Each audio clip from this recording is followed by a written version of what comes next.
ফ্রান্সে বাংলাদেশি বংশোদ্ভূত খুদে দাবাড়ু দুই ভাই আরহাম ও আদিয়ান দাবার ছকে তাদের দক্ষতা এরই মধ্যে তাক লাগিয়েছে বিভিন্ন মাধ্যমে। মাত্র 4 বছর বয়সে কারাতে প্রশিক্ষক বাবার হাত ধরেই দাবায় হাতে করি। ন্যাশনাল লিগের মেডাল আমার ঘরের মধ্যে।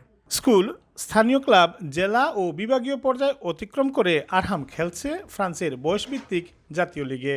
জাতীয় পর্যায়ের প্রতিযোগিতায় রানার্স আপ হওয়ার গৌরব অর্জন করেছে সে।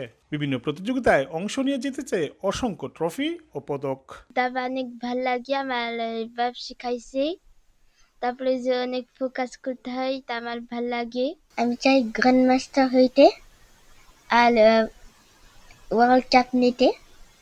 আর আমি চাই অনেক ভালো চেস খেলতে। ফ্রান্সে বসবাসরত এই পরিবারের কাছে দাবা এক স্বপ্নের নাম। ছুটির দিনগুলোতে সন্তানদের নিয়ে দাবার বোর্ডে বসেন বাবা। তার প্রত্যাশা, আন্তর্জাতিক অঙ্গনে সন্তানেরা একদিন বড় সফলতা অর্জন করবে, বিশ্বমঞ্চে তুলে ধরবে বাংলাদেশের নাম। আমার চাওয়া হচ্ছে তারা যেন দাবার গ্র্যান্ড মাস্টার হতে পারে, বাংলাদেশের জন্য খেলুক, ফ্রান্সের জন্য খেলুক।